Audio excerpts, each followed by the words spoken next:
My car mechanic said I staged an accident for insurance. The dash cam proved something darker.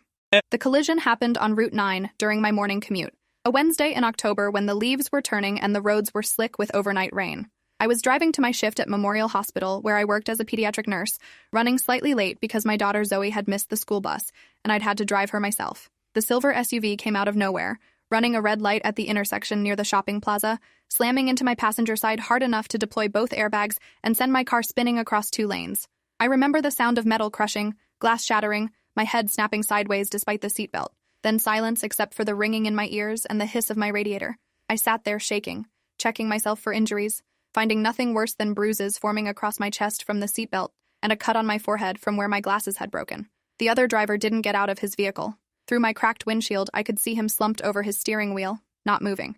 I fumbled for my phone with trembling hands and called 911, my voice coming out higher and thinner than normal as I reported the accident and requested ambulances for both of us. The police arrived first, then paramedics who extracted the other driver from his SUV and loaded him onto a stretcher. He was unconscious, bleeding from a head wound, clearly in worse shape than me. The officer taking my statement was a young woman named Officer Reeves, who asked standard questions about what happened while her partner directed traffic around the wreckage. I explained about the red light, about the other driver running it, about having no time to react. She wrote everything down without comment, then asked if I had a dash cam. I said yes, I'd installed one 6 months ago after reading about insurance fraud cases in the area. She asked if I could provide the footage, and I agreed immediately, relieved to have objective evidence of what happened. Officer Reeves helped me retrieve the SD card from the dash cam mounted on my windshield, bagged it as evidence, and gave me a receipt. She said the footage would be reviewed as part of the accident investigation, and I'd receive a copy of the police report within a few days. A tow truck arrived for my car, which was clearly totaled, the entire passenger side crushed inward, and I called my insurance company from the ambulance that transported me to the hospital for examination. The ER doctor cleared me after a CT scan showed no internal injuries, just significant bruising and a mild concussion. My supervisor insisted I take the rest of the week off to recover, so I went home in an Uber, picked up Zoe from school, and spent the afternoon on the couch with ice packs while my daughter did homework at the kitchen table. My husband Greg was overseas on a military deployment, wouldn't be back for another 4 months, so it was just Zoe and me dealing with the aftermath. That night, I filed the insurance claim online, providing all the details, the police report number, Officer Reeves' contact information, and a note about the dashcam footage being held as evidence. The claims adjuster called the next morning, a man named Ron Kepler, who sounded professionally sympathetic as he explained the process. He said they'd review the police report and dashcam footage, assess liability, and process my claim for the totaled vehicle and medical expenses. He estimated 2 weeks for the whole thing, maybe 3.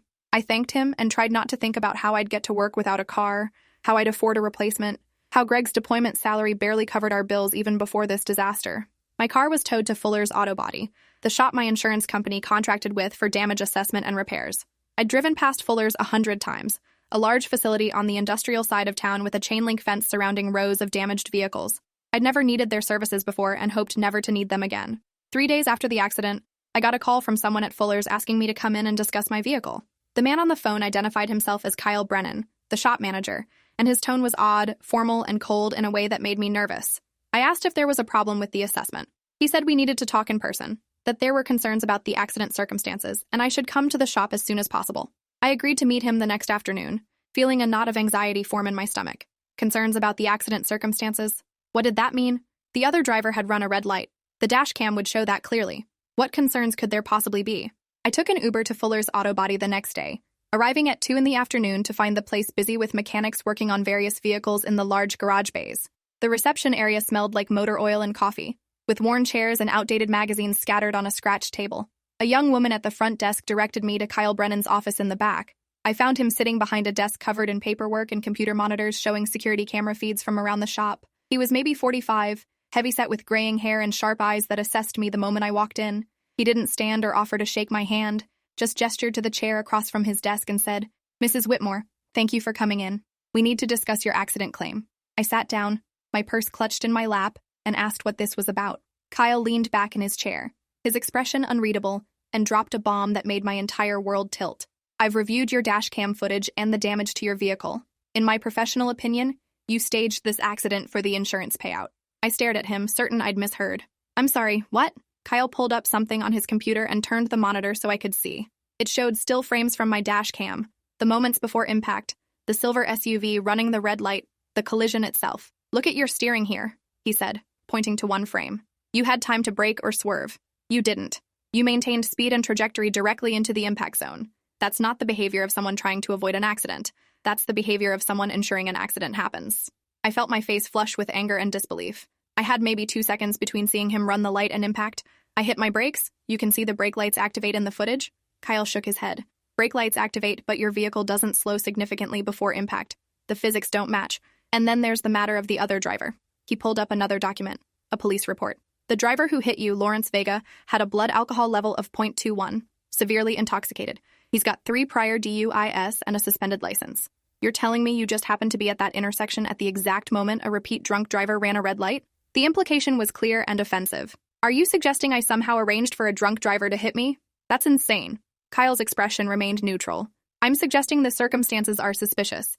You have significant credit card debt according to the background check our insurance fraud investigator ran. Your husband is deployed military, which means reduced income.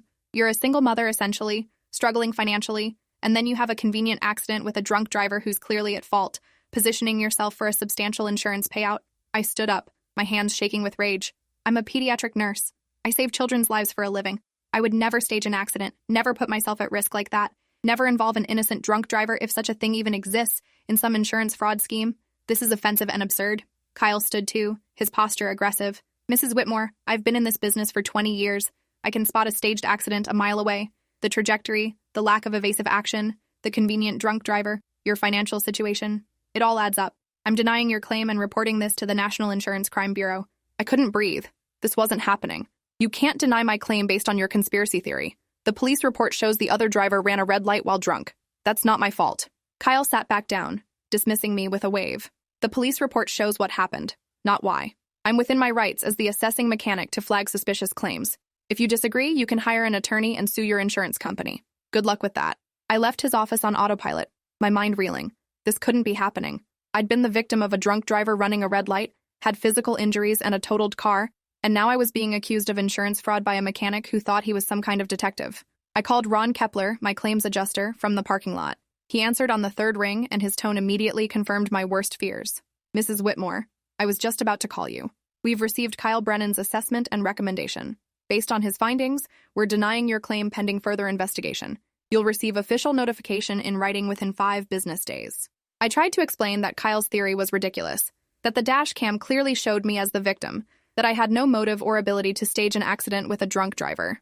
Ron listened with professional detachment and said the decision was final, unless I could provide evidence contradicting Kyle's assessment. He suggested I retain an attorney specializing in insurance disputes. Then he ended the call. I sat in the Fuller's auto body parking lot for 20 minutes, crying angry, frustrated tears, before finally pulling myself together enough to call an Uber. At home, I explained everything to Zoe, who was 11 and smart enough to understand that we had a serious problem.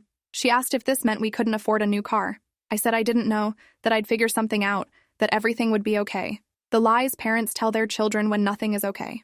That night I couldn't sleep, my mind racing through the implications. Without insurance covering the accident, I was responsible for all costs. Medical bills from the ER, the lost value of my totaled car, finding and paying for a replacement vehicle, all of it would fall on me. We couldn't afford any of it. I spent the next week researching insurance fraud accusations, trying to understand my options. What I learned was terrifying. Once a mechanic or adjuster flags a claim as suspicious, the burden of proof shifts to the claimant. You're essentially guilty until proven innocent, and proving innocence when someone has decided you're a criminal is nearly impossible. The insurance company had their expert Kyle Brennan, stating the accident was staged. I'd need my own expert to contradict him, which meant hiring an accident reconstruction specialist at costs I couldn't afford. Even then, it became a battle of expert opinions with no guarantee of success. I contacted 3 attorneys specializing in insurance disputes. 2 didn't return my calls. The third, a man named Philip Krause, agreed to a consultation. His office was in a strip mall, decorated with cheap furniture and inspirational posters about justice and perseverance. Philip was in his 60s, tired-looking, and brutally honest about my situation. Insurance companies deny claims all the time based on fraud allegations, he explained. It's cheaper for them than paying out, and most people can't afford to fight back. Even if you win eventually, it takes years and costs more than most claims are worth. I asked what my chances were if I hired him. Philip reviewed the police report, Kyle's assessment, and the dash cam footage I'd finally gotten a copy of from the police. He watched the video 3 times, pausing frequently, his expression growing more troubled with each viewing. This is interesting, he said finally. Kyle claims you didn't take evasive action, but the footage shows you did brake. You can hear the anti-lock brakes engaging. and the physics of the collision are consistent with you being struck by a vehicle running a red light at high speed.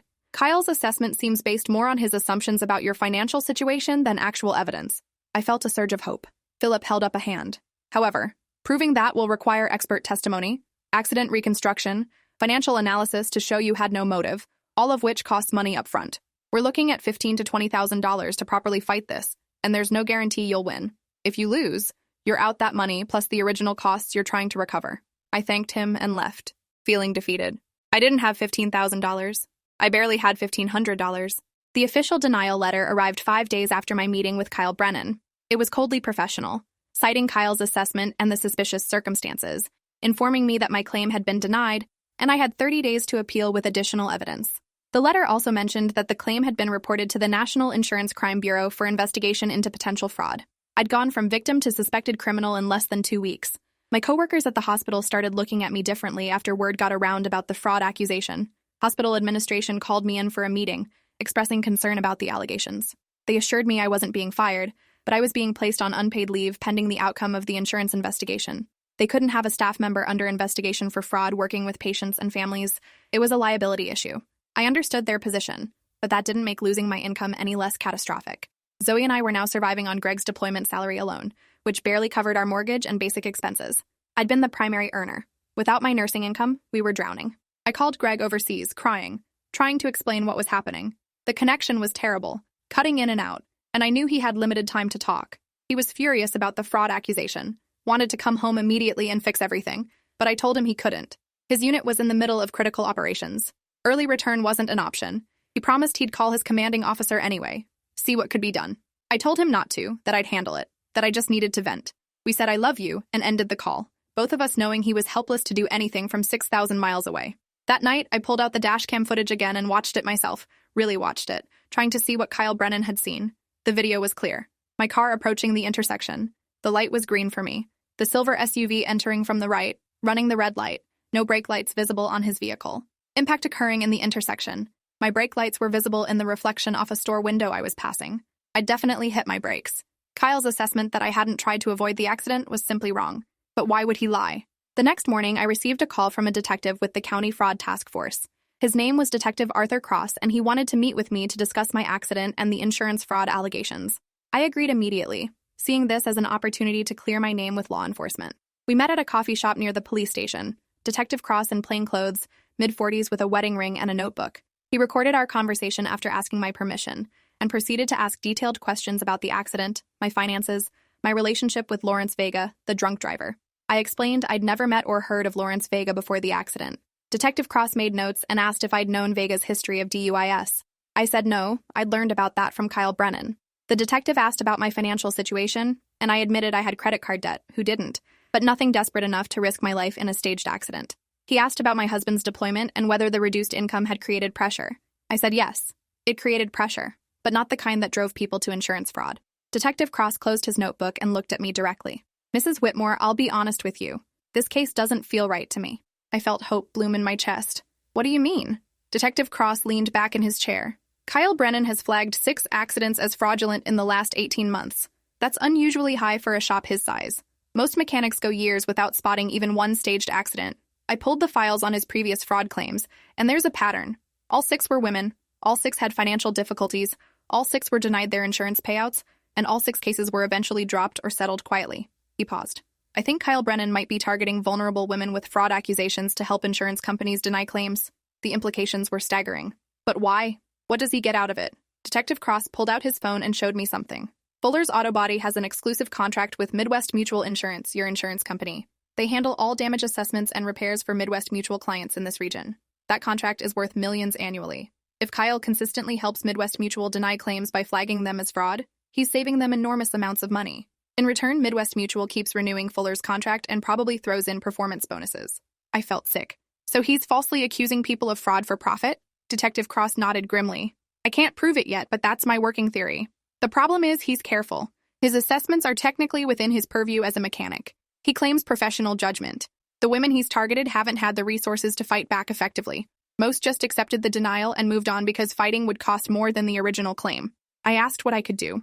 Detective Cross said he was opening an investigation into Kyle Brennan and Fuller's auto body, looking into the previous fraud accusations, interviewing the other women, building a case. But I need you to do something for me, he said. I need you to request a formal independent assessment of your dash cam footage and vehicle damage. There's a forensic expert I work with, Dr. Ellen Hayes, who specializes in accident reconstruction. She's expensive, but I think I can get the department to cover her fees as part of my investigation. Will you agree to let her examine your case? I agreed immediately. Detective Cross made a call right there, spoke briefly to someone, then told me Dr. Hayes would contact me within 24 hours.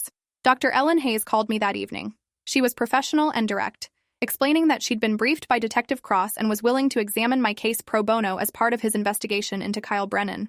She asked me to send her all documentation, the police report, dash cam footage, photos of vehicle damage, Kyle's assessment, medical records, everything. I compiled everything that night and emailed it to her. She responded the next morning saying she'd have a preliminary analysis within a week. That week was torture. I'd been placed on unpaid leave from the hospital, was burning through our savings to pay bills, fielding calls from creditors about overdue credit card payments, trying to keep Zoe's life normal despite everything falling apart. I'd been borrowing my neighbor's car to take Zoe to school, but that wasn't sustainable. I looked into buying a cheap used car, but couldn't get approved for a loan with my credit score tanking from missed payments. Public transportation in our area was limited and unreliable. I started looking at moving Zoe to her grandmother's house 3 hours away temporarily, just until I got back on my feet. But the thought of separating from my daughter felt like failure. Dr. Hayes called me 8 days after I'd sent her the materials.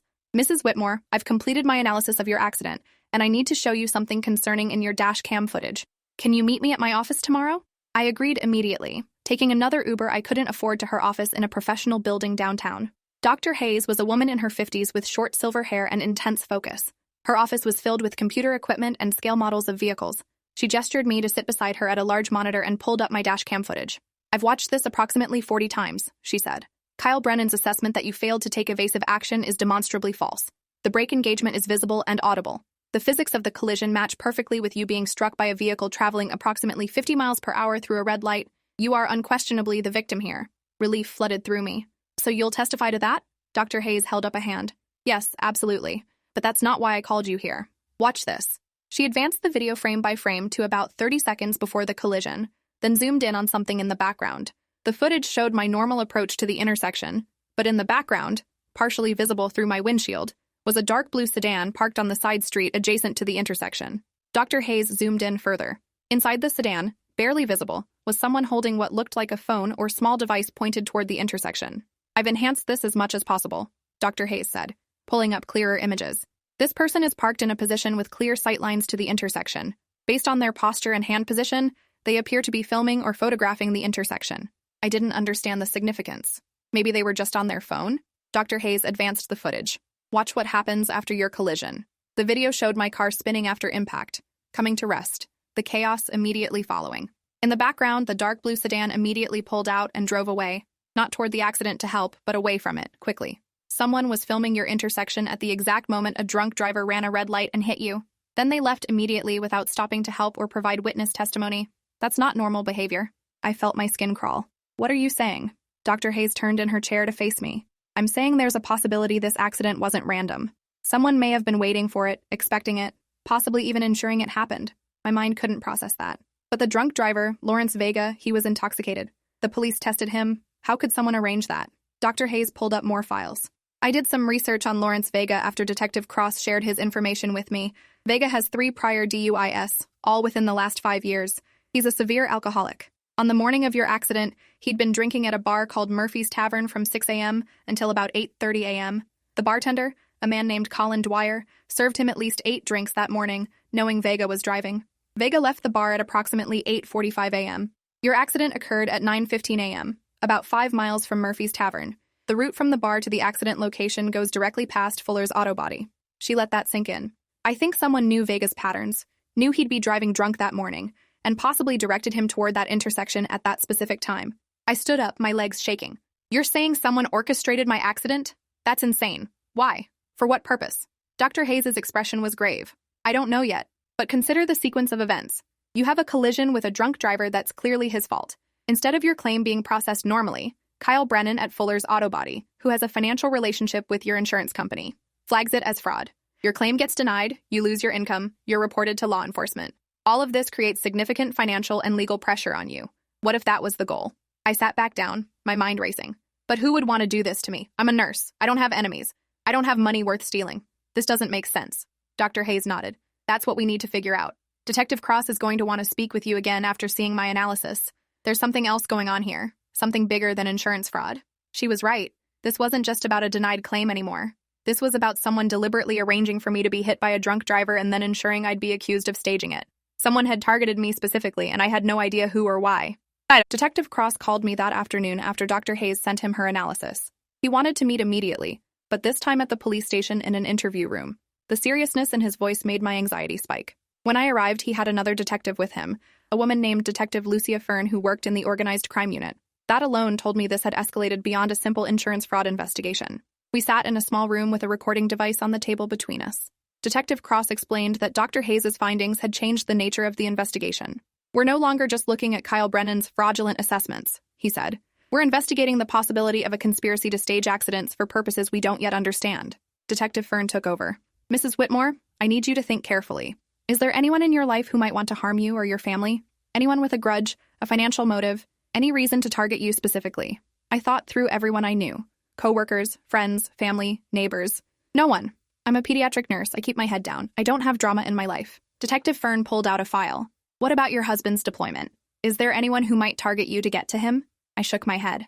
Greg's in logistics, not combat. He's not in a position where he'd make enemies that would come after his family. Detective Cross leaned forward. Let's approach this differently. After your accident, what changed in your life besides the financial impact? I thought about it. I was placed on unpaid leave from the hospital. I lost my income. I had to borrow a car. I've been struggling to pay bills. Detective Fern made notes. Who knows about your financial situation? Who knows you're vulnerable right now? That question hit differently. I don't know. I haven't been advertising it, but it's not a secret either. My supervisor knows. Some coworkers know. My family knows. Detective Cross exchanged a look with Detective Fern. What if someone wanted you financially vulnerable? What if the goal wasn't the accident itself, but the aftermath, leaving you in a position where you're desperate? I didn't understand where this was going, but a cold feeling was growing in my stomach. Detective Fern pulled out her phone and showed me a photo. Do you recognize this man? It was Kyle Brennan, the mechanic from Fuller's Auto Body. Yes, that's the mechanic who accused me of fraud. She swiped to another photo, a dark-haired man I didn't recognize. What about him? I studied the photo. No, I've never seen him. She swiped again. Him? It was Lawrence Vega, the drunk driver who'd hit me, although this photo showed him sober and healthy-looking, probably from before his alcoholism got severe. That's the man who hit me, but I'd never seen him before the accident. Detective Fern swiped to one more photo.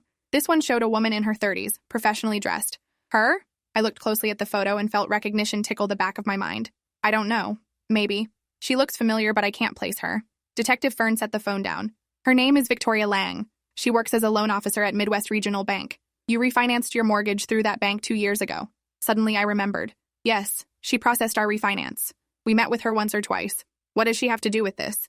Detective Cross took over. Victoria Lang is Kyle Brennan's ex-wife. They divorced 3 years ago. She's also Lawrence Vega's landlord, owns the building where he rents his apartment, and she's on the board of directors for Fuller's Auto Body, inherited the position from her father who founded the shop before selling it 10 years ago. The connections started forming in my mind like a spiderweb, intricate and purposeful. Detective Cross continued. We've been investigating Victoria Lang for 6 months as part of a larger fraud operation. She targets women who refinance mortgages through her bank, women with military husbands who deploy frequently, women with children and significant debt. She identifies vulnerable targets, then orchestrates situations that push them into financial crisis. Detective Fern added, Kyle Brennan helps by flagging their insurance claims as fraudulent. The bank forecloses when they can't pay their mortgages. Victoria buys the properties at auction through shell companies for pennies on the dollar, then resells them for profit. She's made over $2 million in the last 3 years doing this to at least 15 women we know about. I felt like I was going to throw up. So my accident, the drunk driver, Kyle's fraud accusation, all of it was planned to force me into foreclosure? Detective Cross nodded grimly. We believe so. Lawrence Vega is Victoria's tenant. She controls his access to housing. He's a severe alcoholic with no other options. We think she manipulates him into these drunk driving incidents, though we haven't proven that yet. The person in the blue sedan filming your accident was likely Victoria or an associate, documenting the incident for whatever purpose, insurance fraud setup or just ensuring it happened as planned. I couldn't breathe. This was beyond anything I'd imagined. But why me specifically? What did I do to her? Detective Fern said, Nothing. You're not personal to her. You're just a target that fit her profile. Military spouse, financial debt, refinanced through her bank. You're vulnerable, which makes you profitable. The casual nature of my targeting was somehow worse than if I'd been specifically chosen for revenge. I was just a mark, a number on a spreadsheet, someone whose suffering translated to Victoria Lang as profit margin. Detective Cross explained that they'd been building a case against Victoria Lang for months, but lacked sufficient evidence for charges. Most of her victims, like the other women Kyle had accused of fraud, had either settled quietly or lacked resources to fight. But your case is different, Detective Cross said. Dr. Hayes' analysis of the dashcam footage showing someone lying in wait, combined with the financial connections between Victoria, Kyle, and Lawrence Vega, gives us enough for a warrant. We're going to search Victoria's records, Kyle's files, Lawrence's apartment, everything. If we find evidence of conspiracy, we can bring charges. I asked what would happen to my insurance claim, my job, my situation. Detective Fern was honest. In the short term, probably nothing. This investigation will take months. Even if we arrest Victoria and Kyle tomorrow, your insurance company won't reverse their decision immediately. You'll likely need to sue them separately once we prove the fraud. Your employer might reinstate you eventually, but that's not guaranteed. I'm sorry, Mrs. Whitmore. Even when we catch the bad guys, the victims often stay victims for a long time. That night, I sat Zoe down and explained that we might need to move to Grandma's house for a while. She cried, asked why bad things kept happening to us, asked when Daddy was coming home, asked if we'd ever be normal again. I held her and didn't have good answers. The next morning, Detective Cross called to tell me they'd executed search warrants on Victoria Lang's office, home, and digital records, as well as Kyle Brennan's files at Fuller's Auto Body and Lawrence Vega's apartment. What they found was worse than anyone had anticipated. Victoria had kept detailed records of her operation, apparently confident she'd never be caught. Spreadsheets listing targets by name, address, financial vulnerability score, and projected profit. My name was on that spreadsheet with a score of 8 out of 10 for vulnerability and a projected profit of $75,000, the difference between my mortgage balance and my home's market value. Kyle Brennan's files showed he'd been paid bonuses by Midwest Mutual Insurance for every claim he successfully flagged as fraudulent, over $100,000 in the last 2 years alone. And in Lawrence Vega's apartment, they found text messages from Victoria Lang directing him to specific locations at specific times, including the morning of my accident. The arrest happened that afternoon. Victoria Lang, Kyle Brennan, and 3 associates were charged with conspiracy to commit fraud, insurance fraud, attempted extortion, and a dozen other charges. Lawrence Vega was offered immunity in exchange for testimony against Victoria, who he claimed had threatened to evict him if he didn't follow her instructions about when and where to drive drunk. The case made regional news finally, after I'd been suffering in silence for weeks. The hospital called immediately, apologizing profusely, offering to reinstate me with back pay for the leave they'd forced me to take. Midwest Mutual Insurance called next, their legal department scrambling to reverse my claim denial before I sued them. They not only covered my original claim but offered a substantial settlement to avoid litigation. Ron Kepler, my claims adjuster, was fired for his role in processing Kyle's fraudulent assessments without proper verification. The relief should have been overwhelming, but I felt numb. Yes, I'd be getting money to replace my car and cover my medical bills. Yes, I'd get my job back. Yes, the people who'd targeted me would face consequences. But the damage was done. I'd spent weeks believing I was going crazy, being accused of crimes I didn't commit, losing my income and nearly losing my home. Zoe had watched her mother fall apart. Greg had been helpless overseas while his family suffered. The preliminary hearing happened 6 weeks later. I attended, sitting in the courtroom gallery, watching Victoria Lang in an expensive suit looking composed and unrepentant. Kyle Brennan looked defeated, slumped in his chair, clearly having made some kind of deal with prosecutors. Lawrence Vega wasn't present, his testimony being given via video to protect him from intimidation. The prosecutor presented evidence methodically. The spreadsheets, the text messages, the financial records showing money flowing from Midwest Mutual to Kyle to shell companies controlled by Victoria. They presented Dr. Hayes' analysis of my dash cam footage, showing the surveillance and the immediate flight after my accident. They showed the pattern of 15 other women targeted the same way, their homes foreclosed and bought by Victoria's shell companies. The judge listened to all of it with an increasingly angry expression. When the prosecutor finished, the judge denied bail for Victoria Lang, calling her a flight risk and a danger to the community. Kyle Brennan was released on bail but ordered to wear an ankle monitor. The trial was scheduled for 6 months out. I tried to return to normal life, but normal didn't exist anymore. I went back to work at the hospital, but everyone knew what had happened. Some coworkers were sympathetic. Others whispered that maybe I'd actually staged it and just gotten lucky with the investigation. I couldn't prove I hadn't, which was the insidious thing about false accusations. Once planted, the seed of doubt stayed rooted. Zoe struggled in school, having missed weeks of stability and security. She developed anxiety, afraid I'd be hurt again, afraid we'd lose our house, afraid of things she was too young to carry. I got her into therapy, but healing wasn't quick or linear. Greg came home from deployment 3 months early on emergency family leave, and seeing him walk through our front door finally broke something in me. I cried for an hour in his arms while he held me and Zoe. Our family reunited but forever changed by what Victoria Lang had done to us. Greg was furious, wanted to confront everyone involved personally, wanted revenge. I told him the legal system was handling it, that we needed to focus on rebuilding. He struggled with feeling like he'd failed to protect us, that his deployment had made us vulnerable. I reminded him that Victoria would have targeted me anyway, that his service wasn't the problem. Evil people were the problem. The trial happened 8 months after my accident.